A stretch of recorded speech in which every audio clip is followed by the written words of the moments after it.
Si hablo de defensa alimentaria, no suena realmente tan mal como si te digo que hoy te voy a hablar de food defense. Y es verdad que quizá este término usado en español queda un poquito más amortiguado. A mí personalmente también me gusta más hablarlo en español, como defensa alimentaria. Pero reconozco que es mucho más reconocido como food defense. Y es un requisito que cualquier industria que ya se encuentra certificada, que se va a certificar o que incluso está exportando a Estados Unidos, es un requisito que debe de cumplir de forma profunda. Así que en este episodio vamos a ver los requisitos que como industria alimentaria debemos de cumplir para tener un plan de defensa alimentaria que sea práctico, sencillo y cómodo. Así que te cuento en este episodio. Hola, yo soy Marife Montes y te doy la bienvenida a este episodio número 12 de mi podcast sobre seguridad e inocuidad alimentaria, donde en cada episodio estás viendo que vamos hablando de herramientas, trucos, consejos, requisitos y mucho más para sacarle el máximo partido a tu sistema de gestión de seguridad alimentaria. Suscríbete a este podcast desde tu reproductor habitual o también desde mi página web marifemontes.com, donde además vas a poder encontrar los apuntes de cada episodio.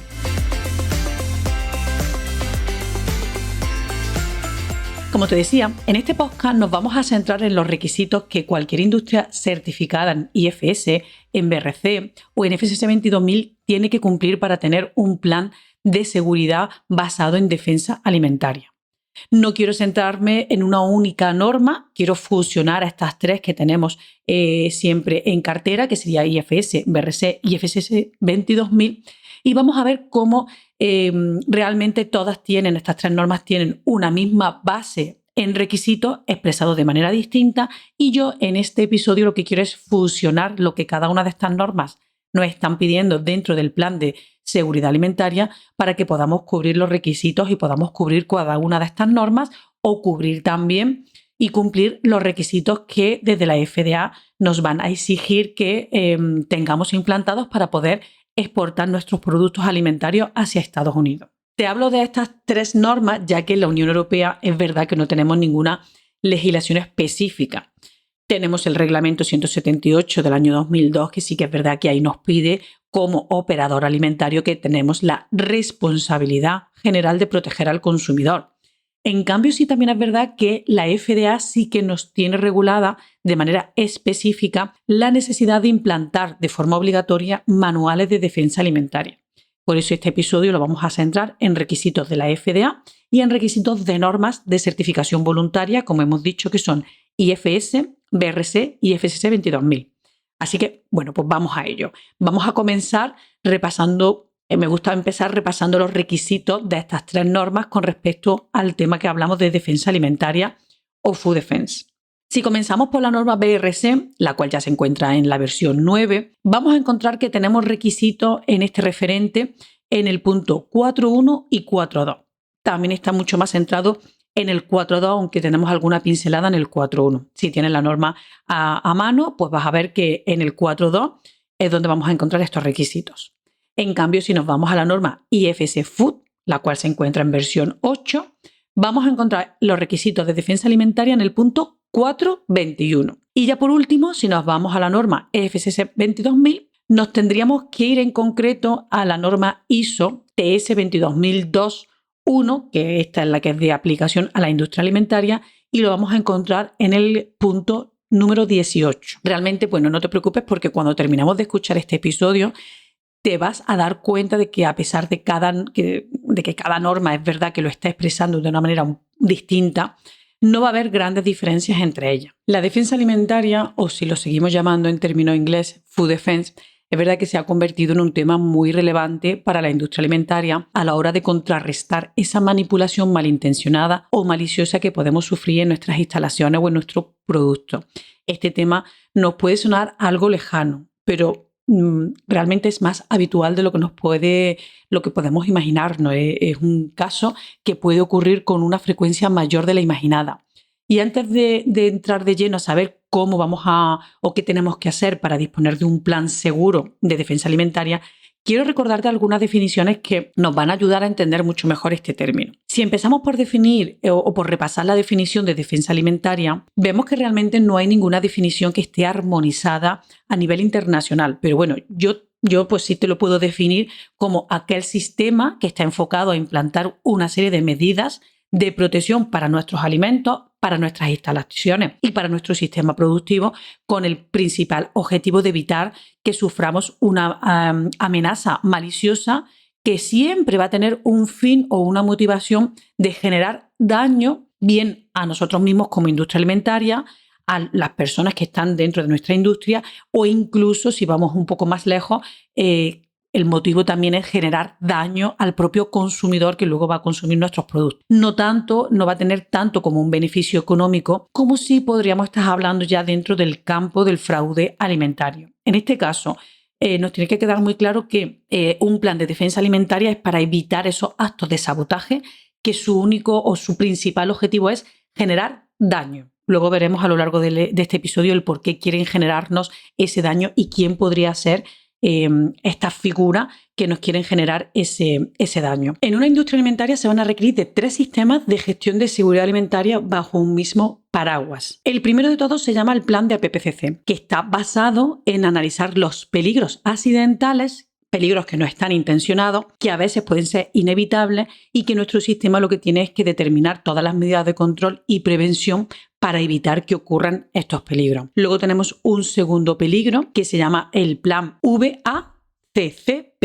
Este plan está destinado a analizar las vulnerabilidades frente al fraude, que está motivado, como he dicho al principio, con fines económicos y que podemos sufrir de nuestros proveedores o de nuestros proveedores de servicios, proveedores de materias primas o de servicios. Y este plan lo que nos ayuda es a disponer de las herramientas precisas para detectar estos posibles actos de fraude y contenerlos.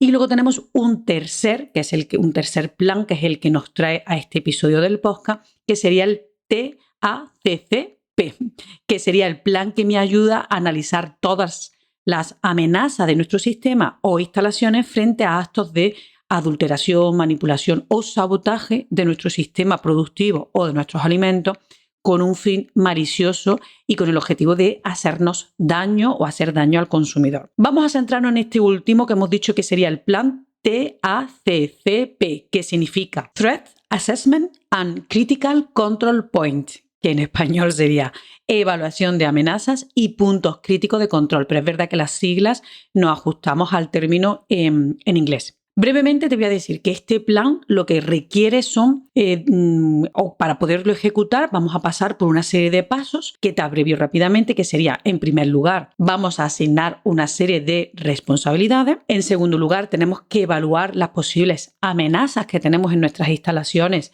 y en nuestro sistema productivo, para luego implantar en una tercera fase todo lo que sería el plan de mitigación, todas aquellas medidas que me van a ayudar a evitar que ocurra. Y ya en cuarto lugar, por supuesto, para cerrar el círculo, sería evaluar la eficacia de este plan y revisarlo para así determinar oportunidades de mejora. Pero bueno, a lo largo de este episodio vamos a desarrollar estos 4 pasos ya con un enfoque mucho más amplio y una descripción más desarrollada. Pero lo vamos a hacer, como hemos dicho, bajo este método del plan TACCP, que sería el análisis de evaluación de amenazas y puntos críticos de control. Yo en este episodio te voy a hablar sobre este método, pero también es verdad que ni tanto las normas BRC, IFS y IFS 22000 no están pidiendo usar ningún método en concreto, pero en este caso, bueno, pues yo te voy a exponer cómo trabajaríamos con este método, y si te resulta sencillo y te resulta práctico y piensas que se puede adaptar bien a tus instalaciones, pues aquí que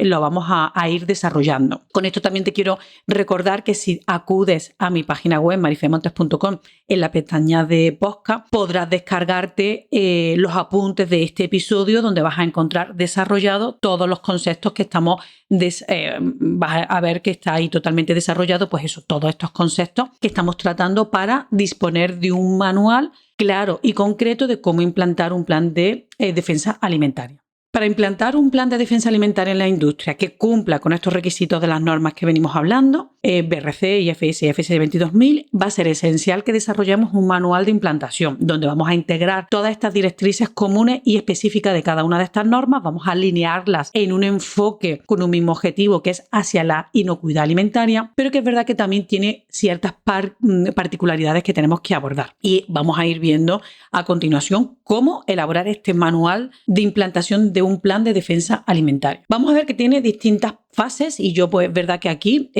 pues lo que te pido es que cada una de estas etapas, fases o pasos a seguir pues los vayamos desarrollando de manera muy específica a tu propia industria. Con ello también te animo a que o te insto a que evites el copia y pega porque es verdad que si no estaríamos desvirtuando un poco el objetivo de este plan. El primer paso que tenemos que tener claro cuando estamos elaborando este manual es la introducción, por así decirlo, ¿no? Tenemos que definir el objetivo del manual, que en este caso es proporcionar directrices claras y concretas necesarias para desarrollar este plan. Vamos a ver también el alcance, es decir, bajo qué norma, también es importante que redactemos y tengamos claro bajo qué norma, porque puede ser BRC, IFS o IFS 22000 o la integración entre la combinación de estas tres normas, pero sí que tenemos que tener claro para que ajustemos también de forma específica los requisitos de la norma que nos aplica. Entonces, dentro de mi manual hago referencia a la norma que me estaría aplicando. Entonces,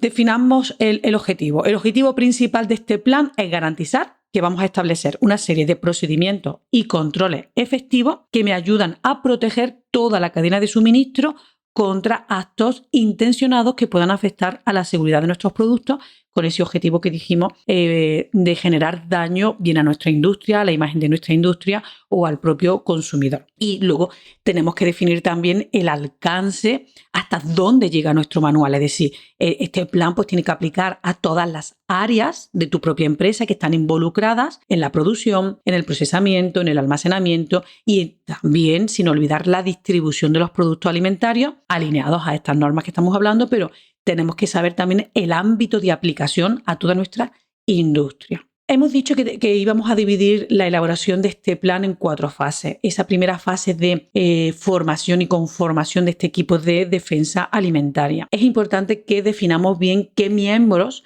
van a formar parte de este equipo multidisciplinar, igual que en un plan de APPCC. En este caso, es muy importante que también definamos y configuremos a este equipo dentro de áreas multidisciplinares dentro de nuestra empresa, que como mínimo, pues por supuesto, tendrían que ser responsables de áreas clave, como puede ser producción, como puede ser calidad, seguridad, recursos humanos. Y es verdad que luego todos estos miembros que forman parte del equipo pues tienen que tener una formación adecuada, una formación precisa para que tengan la capacidad y tengan las competencias necesarias para poder coordinar esta evaluación de amenazas y que luego sean capaces también de implantar medidas de defensa. Por eso es importante que se conforme bien este equipo y que se forme bien a este equipo. Por regla general ya digo que los miembros pues, pueden ser casi los mismos que forman parte del equipo de APPCC, pero yo quizás aquí incluiría algunos perfiles que no tienen la necesidad de estar dentro del plan de APPCC y que sí que los incluiría yo en el equipo de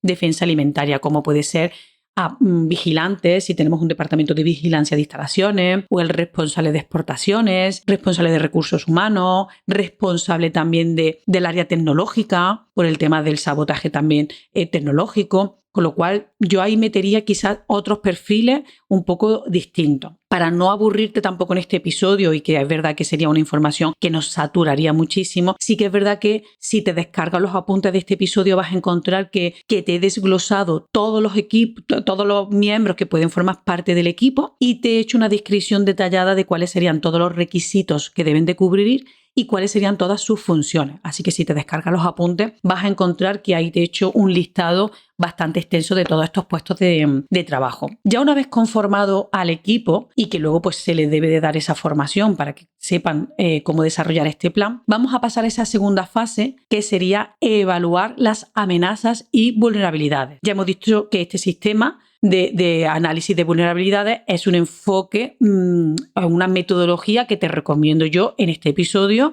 pero que es verdad que luego vamos a ver que pueden existir alguna más que también puede ser de provecho. En este caso, siguiendo esta metodología, lo primero que nos dice es que vamos a reunir todos los miembros del equipo donde vamos a identificar todas las posibles amenazas que podemos tener en nuestras instalaciones. En primer lugar, cuando estemos analizando estas amenazas, lo importante es saber, oye, ¿de dónde nos pueden venir estas amenazas? Estas amenazas pueden ser internas, bien por empleados, resentidos por visitantes, por contratistas, o bien pueden ser externas, pueden ser proveedores, puede ser por clientes resentidos, por terrorismo, a lo mejor por grupos terroristas, religiosos fanáticos, en fin, podemos encontrar también de manera externa poblaciones que pueden querernos amenazar, con lo cual una primera identificación sería saber cuáles serían esas posibles amenazas, identificarlas, ¿no? Identificar estas posibles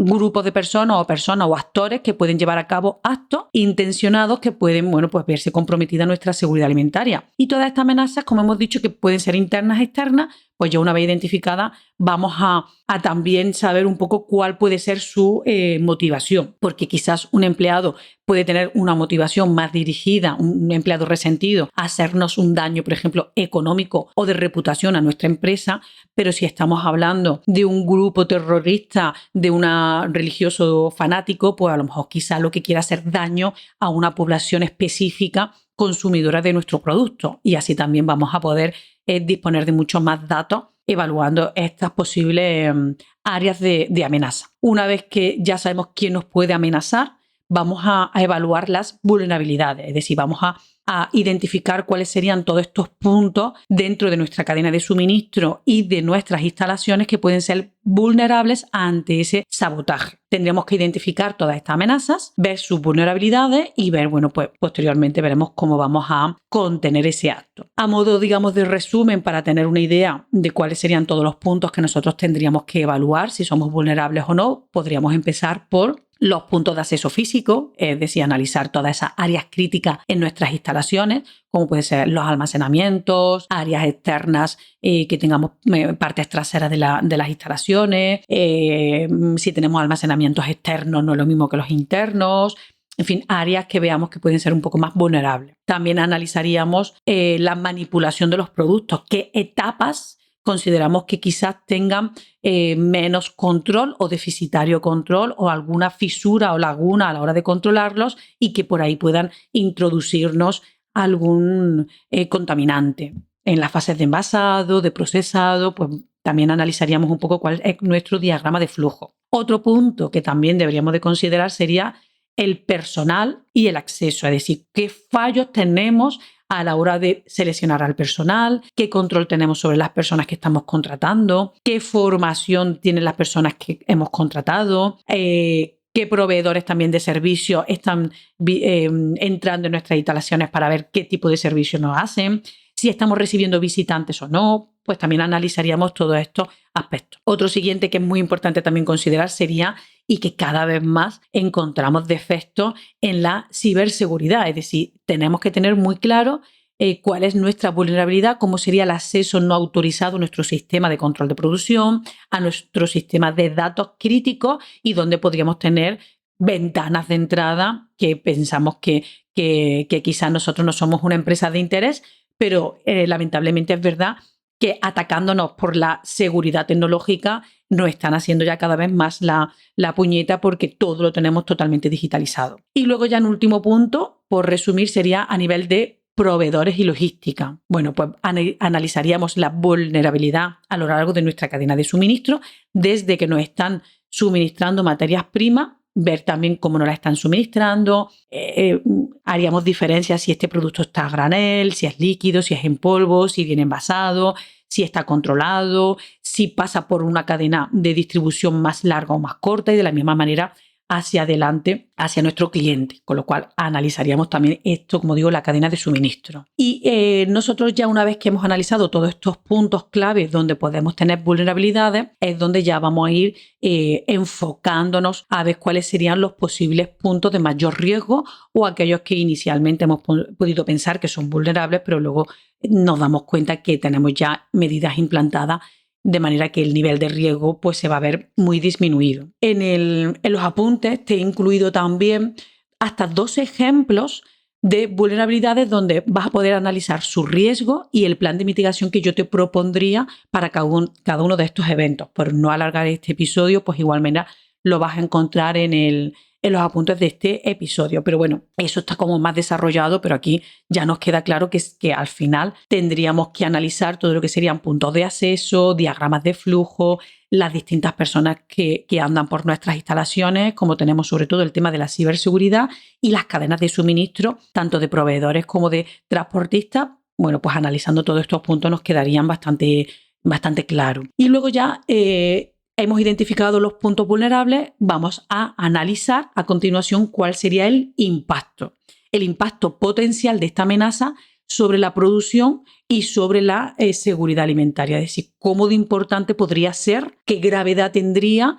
qué consecuencias tendría si se ejecuta esa posible amenaza que estamos analizando. Aquí tendríamos que ver, oye, pues el impacto también podríamos, por hacer un análisis más detallado y más organizado, más clasificado, pues decir, oye, pues mira, yo voy a analizar el impacto a nivel de salud pública. ¿Cuál es el potencial daño o mortalidad que nos puede causar a los consumidores si consumimos ese producto que potencialmente nos han podido contaminar con un producto químico, biológico o físico? Pues veríamos cómo sería el impacto sobre la salud pública. Pero también hemos dicho que el daño no va a veces necesariamente a la salud pública, sino que también puede ser un daño a la reputación o a la imagen de nuestra empresa, porque consigan que se pierda la confianza del consumidor, estemos generando un daño mediático, un daño legal, pues también analizaríamos cómo sería de fuerte ese impacto. También puede tener un impacto económico, podemos tener una pérdida económica con costes tanto directos como indirectos, que resulten pues, de retirar ese producto contaminado del mercado, por todas las reclamaciones legales que tengamos que asumir, temas de multas, de pérdida de venta. También es importante analizar cuál sería esa pérdida económica. Y ya por último, por así clasificarlo, este impacto, pues también te aconsejo que hagamos una clasificación a nivel operacional, es decir, qué efectos sobre la continuidad de nuestro negocio, qué interrupción tendríamos sobre la producción, cómo se ve afectada la distribución de nuestro producto, y así de esta manera pues también podríamos evaluar ese impacto. Al final el impacto lo que pretende es que, o este análisis de impacto lo que nos ayude a clasificar en términos bien cualitativos, alto, medio, bajo, por ejemplo, y cuantitativos, asignándole alguna puntuación para que nosotros, en función de ese impacto, también podamos ver la severidad.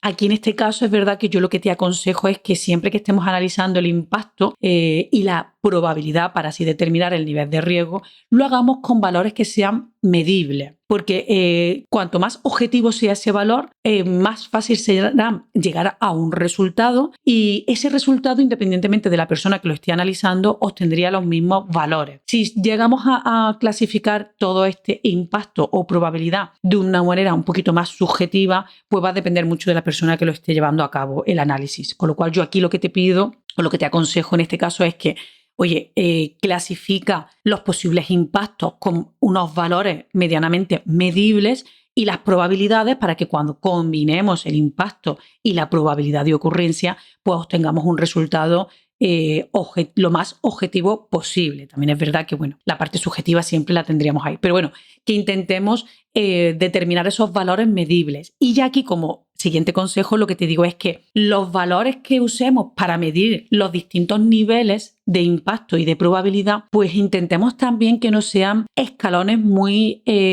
largos o que tengamos bastantes valores a elegir. Yo más o menos lo que te pido es pues una matriz de 3 a 5 niveles. Como hagamos una matriz un poco más larga de 5 niveles, ya sí que es verdad que nos va a costar mucho trabajo asignarle el valor o el escalón más apropiado al impacto y a la probabilidad. Así que bueno, pues igual manera, ya te digo que en los apuntes de este episodio te pongo también distintos ejemplos según valores que puedes adoptar. Pero bueno, por regla general, de 3 a 5 escalones distintos para poder evaluar el nivel de impacto y el nivel de probabilidad sería lo más aconsejable. Ya te digo que no sea lo más subjetivo posible, sino todo lo contrario, objetivo, que no digamos valores pues, que sean catastróficos. Pues, para ti, ¿qué es catastrófico? Para mí, a lo mejor catastrófico es provocar la muerte de un consumidor, pero para otro el catastrófico ya puede ser ser desde que se vea afectada la imagen de la empresa. Con lo cual, ya te digo, intenta que todos esos valores sean lo más objetivos y medibles posible. Una vez que hemos evaluado el impacto, este dato pues ya lo vamos reservando en el análisis. Pasaríamos de manera paralela también a evaluar y a determinar cuál sería la probabilidad de ocurrencia, la probabilidad de que esta amenaza ocurra, y es lo que vamos a evaluar para luego cruzarlo con el impacto. Esto se va a basar en la capacidad cuando estamos evaluando la probabilidad, lo que tenemos que analizar es la capacidad del atacante de poder acceder a ese punto que hemos dicho que puede ser vulnerable y evaluar con qué frecuencia se podría haber expuesto. Vamos a clasificar también un poco los valores de probabilidad y vamos a ver un poco también por dónde podría ser medible esta probabilidad para así determinar su nivel. Si hablamos de accesos, pues vamos a evaluar cómo de fácil es que el actor atacante malintencionado pueda acceder al área que hemos dicho que puede ser crítica o al producto que hemos visto que puede estar algo más desprotegido. Evaluaremos cómo es de fácil ese acceso. Luego también la motivación, el interés que tiene. La probabilidad también depende un poco de la motivación, es decir, del interés que este atacante tendría de causarnos daño, los daños que ya hemos analizado previamente. Un tercer punto que también podemos evaluar sería la oportunidad, la presencia de situaciones o brechas que van a facilitarle a este atacante el poder ejecutar esta amenaza. Pues si tiene faltas de supervisión en algunas áreas, hay controles que están deficientes, tenemos puntos negros dentro de nuestras instalaciones, pues le estamos dando esa oportunidad de que pueda acceder de una forma mucho más sencilla. Y luego también el historial. Oye, pues vamos a ver también cómo, qué datos disponemos, qué incidentes previos o amenazas hemos sufrido en nuestra industria, en nuestra zona del polígono industrial o en nuestro tipo de producto o en nuestro tipo de sector. Por eso digo que ya sabiendo un poco esos atacantes, pues podríamos evaluar también el historial. Y aquí de igual manera te digo, oye, pues la probabilidad la podemos clasificar en 3 niveles, en 5, es decir, pues si decimos, pues mira, yo le voy a dar una puntuación de un valor máximo que puede ser 5 cuando este incidente ha podido ocurrir en los últimos 6 meses. O le voy a dar un valor 4 cuando ha ocurrido entre 6 y 12 meses, o un valor 3 si solo ha ocurrido una vez en los últimos 24 meses, y así sucesivamente, ¿no? Podremos evaluar esa ocurrencia, esa probabilidad de ocurrencia, pues en unos valores que sean más sencillos de cuantificar. Y ya hemos dicho que por un lado tenemos el impacto, por otro lado tenemos la probabilidad. Ahora cruzaríamos con una matriz.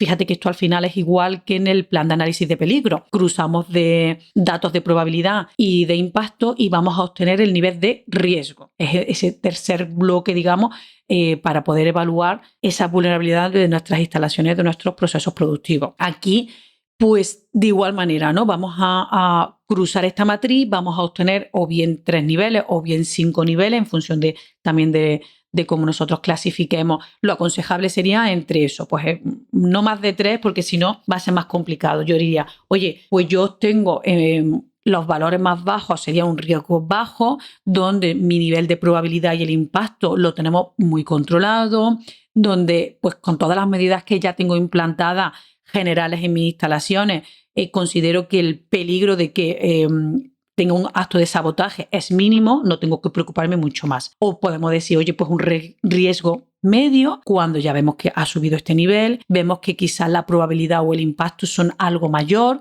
donde voy a tener que establecer medidas adicionales preventivas o voy a reforzar mis controles para intentar bajar este nivel de impacto y de probabilidad. Y cuando ya llegamos a un nivel de riesgo alto, ya es totalmente imprescindible que implantemos medidas de mitigación específicas para controlar ese peligro, y son ya medidas muy enfocadas a esta vulnerabilidad que hemos establecido, ¿no? O que hemos analizado. No estamos dispuestos a asumir este nivel de riesgo, es decir, hemos identificado un riesgo alto, no estamos ni mucho menos permitiendo asumir este nivel, con lo cual implantaremos actuaciones muy concretas con el objeto de reducir ese nivel de riesgo. Y bueno, ahora después te voy a poner algunos ejemplos. Y ahora ya teniendo de base todos estos resultados, todos estos datos que hemos podido desprender de ese análisis de impacto, de probabilidad y el nivel de riesgo, es cuando ya vamos a definir nuestro plan de defensa alimentaria. Ya estaríamos en ese tercer grupo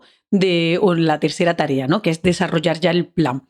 Aquí lo importante es que nosotros tengamos, para poder desarrollar el plan, que tengamos unas políticas de seguridad, es decir, que definamos políticas de acceso, por ejemplo, acceso restringido a zonas críticas, que tengamos política de control de personal, tengamos unas normas claras de seguridad para visitantes, para contratistas. Vamos a partir de esa base, de tener unas políticas de seguridad. Vamos también a tener un listado de todas las medidas de control, controles específicos como vigilancia por cámaras de seguridad, sistema de alarmas, por ejemplo, control de acceso biométrico en áreas sensibles, control de huellas, control facial o simplemente por tarjeta, pero también vamos a tener un listado de todas esas medidas de control. Y también es importante, para poder desarrollar un plan correctamente, es saber qué haríamos en caso de ocurrencia, es decir, vamos a definir procedimientos de cómo actuar en caso de que identifiquemos un riesgo, identifiquemos una amenaza, cómo vamos a bloquear productos, cómo vamos a llevar a cabo esa investigación interna, qué contacto vamos a tener con todas las autoridades,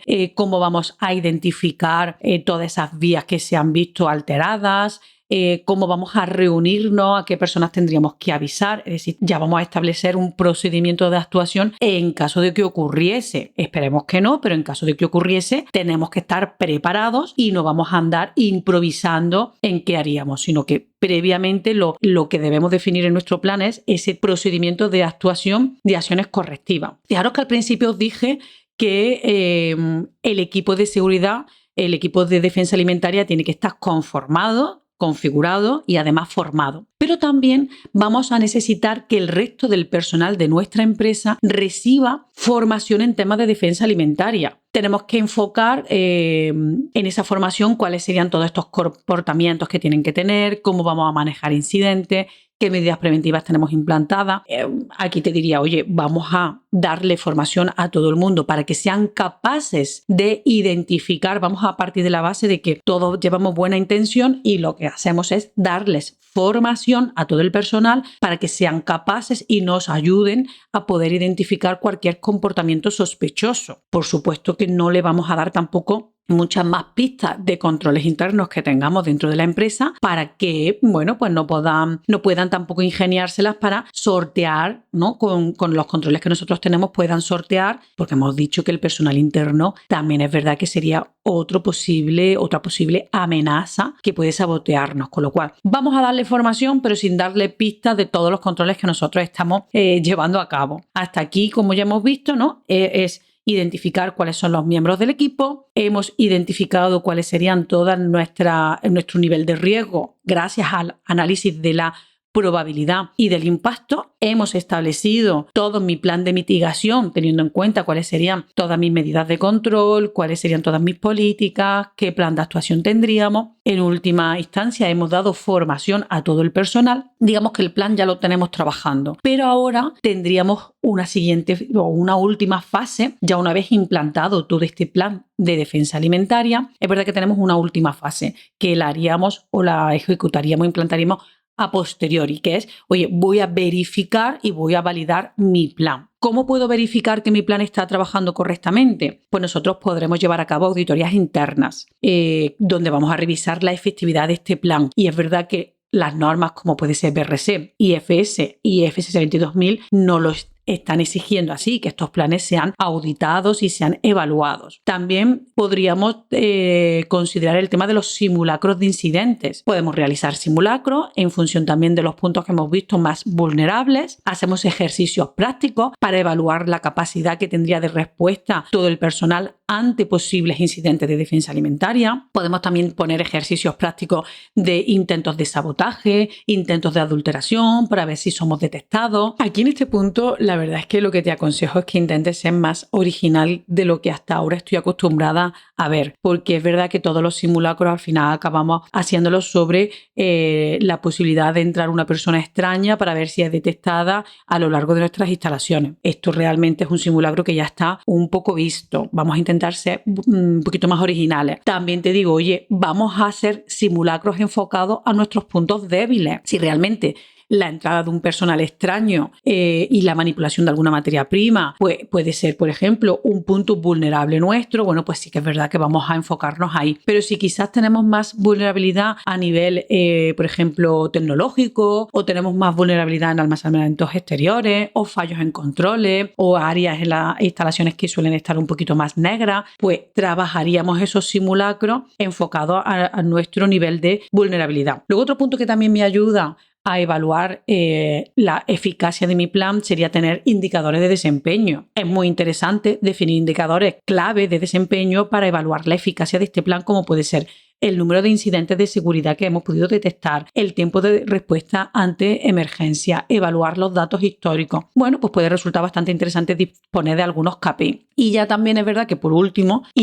bueno, pues la revisión del plan. Es decir, nosotros el plan debemos de revisarlo y actualizarlo al menos una vez al año, o cuando se detecten cambios significativos en nuestro sistema, en nuestros diagramas de flujo, en nuestras instalaciones, en nuestras operaciones, cuando tengamos alguna amenaza o algún fallo en una medida de control. Todo esto son datos de entrada, son pinceladas que te va dando tu propio sistema, que te dice, oye, revisa que tu plan sigue estando vigente porque hemos tenido alguna amenaza, o hemos cambiado el flujo de movimiento de mercancía en nuestras instalaciones, o hemos cambiado puertas de entrada, y puede ser que se vea alterada la eficacia de nuestro plan, con lo cual no solo es, oye, pues lo voy a revisar al menos una vez al año, sino que siempre que ocurran cambios significativos en nuestro sistema, tendría que saltarnos la alarma de decir, oye, voy a revisar mi plan al completo para asegurarme que está siendo totalmente eficaz. A mí ya te digo que también me gusta diferenciar mucho entre lo que serían ejecutar esos simulacros, esos ejercicios prácticos, que es lo que se está haciendo para evaluar un poco la efectividad de determinadas medidas de control, pero es verdad que la norma nos pide que revisemos el plan, ¿vale? Cualquier norma de seguridad alimentaria nos pide que revisemos el plan. Si nos quedamos solo con la ejecución o la elaboración de estos ejercicios prácticos, piensa que solo estaríamos revisando la efectividad de una única medida de control, que puede ser, bueno, pues la entrada de esa persona intrusa, pues estaríamos evaluando la eficacia solo de esa medida de control, pero no estamos evaluando la eficacia del resto de medidas de control que ya tenemos implantada. Entonces aquí sí que es verdad que en este caso, para que podamos cubrir bien el requisito y podamos evaluar la eficacia de todo mi plan de control, yo aquí lo que te puedo aconsejar es que como ya hemos listado cuáles serían todas esas medidas de control, todas estas actuaciones que tenemos y todas las medidas preventivas que tenemos para evitar estos sabotajes, pues nos hacemos esta lista y ahí vamos viendo si se encuentran bien implantadas, si todos los controles se han ejecutado correctamente, si no ha tenido ninguna fisura, no hemos tenido ningún indicio de sabotaje, etc. Aquí en este caso, ¿vale? Yo lo que haría sería pues dividir un poco la verificación del plan en dos fases. Haría una primera, pues que sería a nivel documental, donde realmente estamos revisando todo nuestro manual, estamos revisando que el nivel de riesgo se ha mantenido igual porque no nos ha subido o no nos ha bajado, que también puede darse el caso de que a raíz de todos los controles que tenemos implantados, que van madurando en nuestro sistema, en el análisis del riesgo, pues nuestro impacto o nuestra probabilidad puede verse modificada y de ahí el resultado final de ese riesgo. Entonces yo haría una primera actuación sobre mi plan, que sería revisar a nivel documental que todo sigue conforme. Analizaría también qué desviación hemos tenido, qué no conformidades, si tenemos una mala práctica, si hemos tenido algún acto de sabotaje. Se hace un análisis documental. Y luego un segundo bloque que ya sería, para ayudar a esta revisión del plan, una revisión in situ. Es decir, hacer un recorrido por todas nuestras instalaciones. Aquí pues es verdad que se suele manejar mucho las listas de chequeo. Es verdad que tenemos listas de chequeo muy genéricas en las que nos divide nuestras instalaciones por áreas externas, internas, nos divide por materias primas, por personal. Pues es verdad que estas listas de chequeo nos pueden ayudar muchísimo, pero yo aquí lo que te digo es, oye, adáptala realmente a tu situación, adáptala realmente a todas las medidas de control que tú tienes implantadas, y sí que te aconsejo que hagas uso de estas listas de chequeo para ir, chequeando, como su nombre indica, a lo largo de todas nuestras instalaciones que mis propias medidas de control están correctamente implantadas. Y junto con esa primera fase de evaluación documental y esta segunda de las listas de chequeo, pues la verdad es que puedo concluir si mi sistema está siendo eficaz o no. También te había dicho que es importante que tengamos planificado previamente un procedimiento de actuaciones en caso de que ocurriesen estos eventos. Es verdad que aquí lo podemos tener muy de la mano con el procedimiento de gestión de crisis, que cualquier sistema de seguridad alimentaria también me está pidiendo como requisito. Y ahí es donde diríamos, bueno, pues en mi plan de defensa alimentaria, si ocurriese algún evento, algún indicio de sabotaje, voy a actuar según lo establecido en mi plan de crisis, donde ya vamos a identificar los productos afectados, las personas que van a intervenir, qué analíticas tendríamos que hacer, etc. Ahí es donde, bueno, pues podríamos ir vinculando, que por eso nuestro sistema tiene que estar perfectamente vinculado. Y ya por último, para hacerte un poco el resumen de todos los documentos que vamos a necesitar dentro de nuestro plan de defensa alimentaria, pues serían, ¿no?, documentación requerida que tenemos que también bueno, pues mostrar cuando estamos en una auditoría de certificación. Serían todas nuestras políticas, que ya lo hemos nombrado en este episodio, todas nuestras políticas de defensa alimentaria, que van a ser documentos que tienen que estar motivados a establecer los buenos comportamientos dentro de nuestra organización. Vamos a tener nuestra documentación donde se ha quedado reflejada la evaluación de los riesgos, como hemos dicho, el análisis de los riesgos y las vulnerabilidades en función del impacto y según la probabilidad. Luego nuestro plan de defensa, que es donde hemos definido y hemos listado todas estas medidas que yo voy a implantar, todas estas medidas de control de acceso, responsabilidades, los procedimientos, etc. Voy a tener también como evidencia documentar todos estos registros de las formaciones, las capacitaciones, la sensibilización del personal que hemos ido teniendo a lo largo de este periodo. Vamos también a tener como documentos que me evidencien de la buena implantación de este requisito, lo que sean registros de auditoría, las revisiones del plan, gestión de incidencia, las checklists de revisión, los ejercicios de simulacro. Fijaros que al final toda esta documentación es la que me va a dar sustento, es la que me va a dar la evidencia clara de que mi plan de defensa alimentaria está correctamente implantado, es completo a todo el alcance que habíamos dicho de todas mis instalaciones, de todos mis productos y mis procesos tecnológicos, y que, bueno, pues estoy cumpliendo con una serie de requisitos, que puede ser una de estas normas que hemos nombrado o la integración de entre ellas, y además pues también voy a poder cumplir con requisitos de la FDA, con lo cual, fijaros,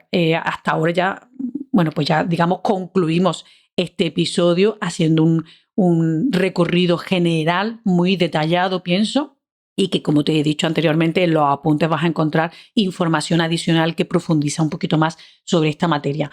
Pero es verdad que escuchando este episodio pienso que hemos podido sacar una visión muy completa de cómo tenemos que desarrollar nuestro plan de defensa alimentaria. He intentado enfocarlo dentro de estas 3 normas que hemos dicho, que al final, como te decía al principio, es verdad que estas 3 normas pues tienen su forma de explicar el requisito, pero que en definitiva al final las 3 lo que requieren es, o las 3 lo que nos están pidiendo es que tengamos un enfoque basado en evaluar riesgos, amenazas, vulnerabilidades, en implantar planes de defensa con medidas de control claras y específicas, que tengamos control de acceso a nuestras instalaciones, que tengamos procedimientos de seguridad para los empleados, para proveedores, para visitantes, que evaluemos la eficacia de todas estas medidas de control, que establezcamos oportunidades de mejora. Al final, explicado de una manera u otra, el resultado tiene que ser prácticamente el mismo.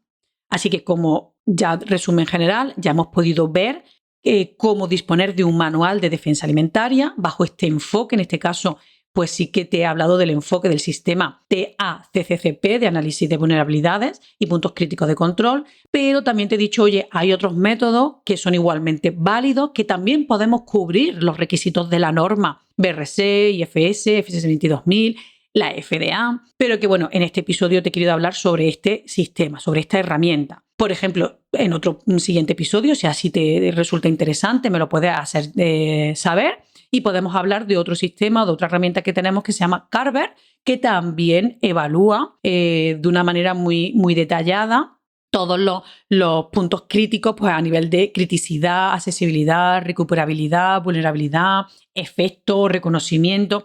Es otra metodología que al final, pues da igual la que usemos, tenemos que tener un resultado final, que es un plan que me ayude a defender mi producto. Bien, bueno, pues si has llegado a este punto, Mil gracias, porque bueno, ha sido bastante denso. Muchísimas gracias por escuchar el episodio al completo. Y ahora, pues como siempre, pedirte mis pequeños favores, porque realmente si no me concedes ese favor posterior una vez que has escuchado este episodio, pues yo no puedo seguir llegando un poquito más lejos en cada episodio. Con lo cual, yo te lo voy a agradecer muchísimo y espero que también te lo agradezcan tus contactos si les compartes la existencia de este podcast. Aquellos que pienses que, bueno, pues que están en tu sector, que están también en tu tipo de trabajo y que les puede interesar. Pues ya te digo, tanto yo como tu contacto te lo va a súper agradecer. Pedirte que no te vayas de aquí sin antes dirigirte a mi página web, marifemontes.com, donde, como ya te he indicado, pues de cada episodio también elaboro unos apuntes, elaboro unos documentos que te puedes descargar para poder trabajar en profundidad el tema que tratamos en cada uno de estos episodios. Así que dirígete a marifemontes.com, donde te puedes descargar los apuntes. Te los puedes descargar bajo dos vías. Una, porque te hagas miembro suscriptor de pago mensual de mi página web, o bien ya de manera individualizada, pues un apunte concreto también te lo puedes descargar. Tienes las dos alternativas, la que más cómoda te resulte. Y por supuesto, no olvides suscribirte en tu reproductor habitual para no perderte ningún episodio que semanal y puntualmente estoy publicando. Bueno, pues mi objetivo es ayudarte a profundizar en requisitos de seguridad alimentaria que cualquier industria alimentaria pues tiene que tener presentes, tiene que implantar, tiene que cubrir, tiene que cumplir para garantizar esa inocuidad alimentaria. Así que sin más, muchísimas gracias. Nos vemos la semana que viene. Chao.